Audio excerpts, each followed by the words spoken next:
अयोध्या हो, बनारस हो, गोरखपुर हो, लखनऊ हो, अकल्पनीय, अतुलनीय, अविश्वसनीय काम अगर कोई किया है इस 7-8 सालों में, आने वाले समय में जो भी आपसे बन पाए, आप योगी जी के हाथों को मजबूत कीजिए।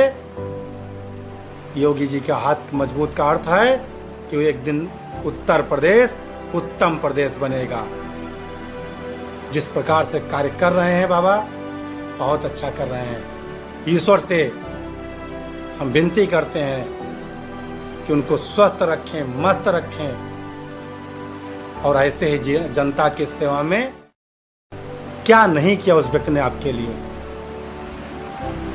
जनता के लिए। अपने कोविड में पिता का देहांत होने के बाद दाह संस्कार में नहीं जा पाए, आपके सेवा में लगे रहे।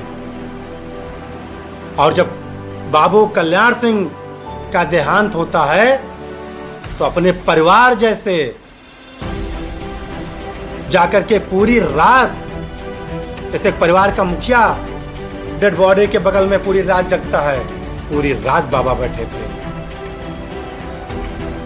घर जाते समय, वहां होते समय, अंतिम संस्कार में सुबह ऐसा लग रहा था कि योगी जी के घर का कोई व्यक्ति का देहांत हो गया है।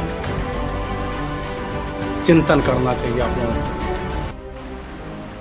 नमस्कार मित्रों, मैं आशीष शंकर एक बार फिर गोंडा की पावन धरा गोनार से अपने YouTube चैनल सफ़र शून्य से शिखर तक में आपका हार्दिक स्वागत व अभिनंदन करते हैं। आशा करते हैं मस्त होंगे, व्यस्त होंगे। चुनाव का महाकुंभ समाप्त हुआ। धीरे धीरे सरकार भाजपा की बन चुकी है, एनडीए की सरकार बन चुकी है। धीरे धीरे हर मंत्रियों का विभाग बढ़ गया है। लोगों ने 100 दिन का एजेंडा मिल चुका है। उस एजेंडे पर लोगों ने अपना काम करना शुरू कर दिया है। आज थोड़ी सी हम बात करने वाले हैं योगी आदित्यनाथ जी पर। हमारे मार्गदर्शक, उत्तर प्रदेश को उत्तम प्रदेश बनाने में कार्यरत और करीब 8 सालों से उत्तर प्रदेश के मुख्यमंत्री के पद पर होते हुए जो उन्होंने प्रदेश में, देश में, विदेश में अपनी एक छवि बनाई है, उस पर थोड़ा सा चर्चा करेंगे। आशा ही सुन रहे हैं। आज हम योगी आदित्यनाथ जी पर चर्चा करने वाले हैं। थोड़ा सा अपना विचार रखेंगे। हालांकि वो बहुत बड़े महासागर हैं, अगर उस पर हम बात करना चाहें तो हम जैसे लोग क्या उनके ऊपर बात कर सकते हैं, फिर भी अपनी बातें थोड़ी बहुत रखेंगे। जैसे अभी लोकसभा चुनाव 2024 संपन्न हुआ। अगर इस चुनाव में देखा जाए तो भाजपा जैसी भारत की सबसे बड़ी पार्टी, जो इस समय है विश्व स्तर की राजनीतिक पार्टी, अगर देखा जाए तो सबसे बड़ी पार्टी है। उस पार्टी में अगर मुख्य रूप से स्टार प्रचारक के रूप में या जिस रूप में संगठन के रूप में जो भी देखा जाए, तो इस 2024 के लोकसभा चुनाव में केवल 3 चेहरे नजर आए हैं। नंबर 1 पर प्रधानमंत्री मोदी जी, नंबर 2 पर अमित शाह जी और नंबर 3 पर योगी जी। हालांकि रहा पूरा संगठन, लेकिन 3 चेहरा ही टॉप पे था। और उस 3 चेहरों में 2 तो केंद्रीय समिति में हैं, काम कर रहे हैं, मेहनत कर रहे हैं, उनका बहुत अलग सा बात है।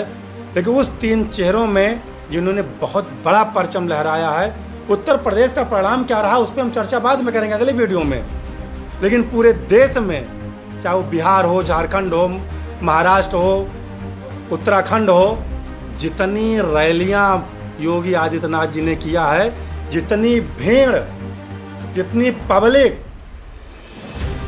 योगी जी की रैली में आई है, अमित शाह जी की रैली में नहीं आई है। उठा के वीडियो देख लीजिए। एक एक दिन में कितनी रैलियां,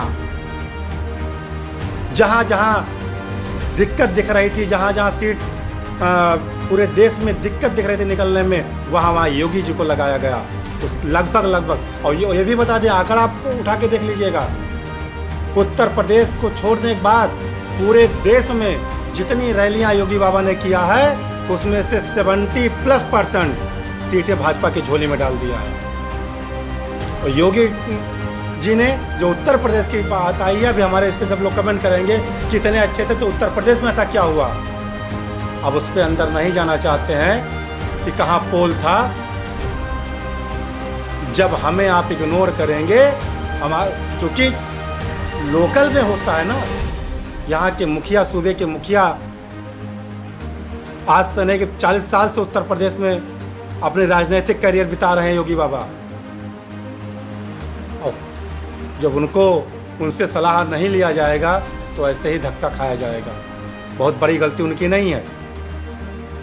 कभी मिलेगा मौका तो उस पर भी आपको चर्चा करेंगे। लेकिन हमने देखा रातों दिन समर्पित भाव से व्यक्ति, हाथ में चोट लगी थी, पट्टी बांधे हुए, और योगी बाबा ने संघर्ष किया है। किसके लिए किया है? इस देश के लिए किया है। कहते अगर सबसे अच्छी चीज़ कोई योगी बाबा जी की लगती है तो ये लगती है कि कोई जब काम या कोई आदेश देते हैं तो ये रहता आदेश के पीछे कि इसका पालन आज नहीं होगा, इसका पालन कल नहीं होगा, इसका पालन अभी होगा। और एक टाइम देते, इसे टाइम के अंदर पालन होना चाहिए।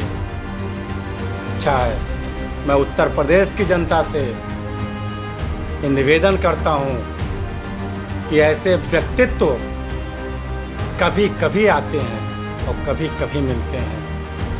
अगर इनको इतनी आसानी से आप खो देंगे ना, क्या नहीं किया उस व्यक्ति ने आपके लिए, जनता के लिए। अपने कोविड में पिता का देहांत होने के बाद दाह संस्कार में नहीं जा पाए, आपके सेवा में लगे रहे।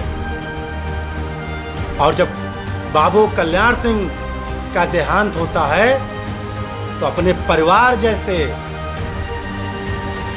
जाकर के पूरी रात, जैसे परिवार का मुखिया डेड बॉडी के बगल में पूरी रात जगता है, पूरी रात बाबा बैठे थे।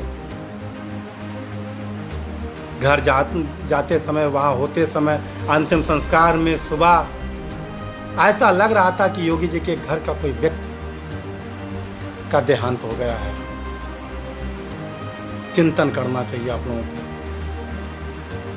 कि जनता के लिए, अपनों के लिए इस प्रकार से काम करने वाले व्यक्ति कभी दूर नहीं गया है। वो 7 साल बीतने वाला है, 7-8 साल से मुख्यमंत्री हैं। कभी देखा कि अमेरिका के टूर पे हैं? काम करता है, काम किया है। क्या नहीं किया उस व्यक्ति ने? जहां जो चीज लोग कल्पना नहीं किए थे, अयोध्या हो, बनारस हो, गोरखपुर हो, लखनऊ हो, अकल्पनीय, अतुलनीय, अविश्वसनीय काम अगर कोई किया है इस 7-8 सालों में तो हमारे योगी बाबा ने किया है। आप लोग लग जाइए उनके साथ, उनको कभी दुखी ना होने दीजिए। इस चुनाव परिणाम के बाद जब उनके चेहरे पर हम लोगों ने उदासी देखी है ना, तो दिल दहल उठा है कि क्या गलती हमसे हो गई। वो पश्चाताप करने से, वो प्रायश्चित करने से दुख दूर ही नहीं हो रहा है। नोट कर लीजिए। इसलिए एक बार पुनः निवेदन करता हूं कि आप लोग लग जाइए और आने वाले समय में जो भी आपसे बन पाए, आप योगी जी के हाथों को मजबूत कीजिए। योगी जी के हाथ मजबूत का अर्थ है कि वो एक दिन उत्तर प्रदेश उत्तम प्रदेश बनेगा। जिस प्रकार से कार्य कर रहे हैं बाबा, बहुत अच्छा कर रहे हैं। ईश्वर से हम विनती करते हैं कि उनको स्वस्थ रखें, मस्त रखें और ऐसे ही जनता की सेवा में तल्लीन रखें। जय हिंद, जय भारत।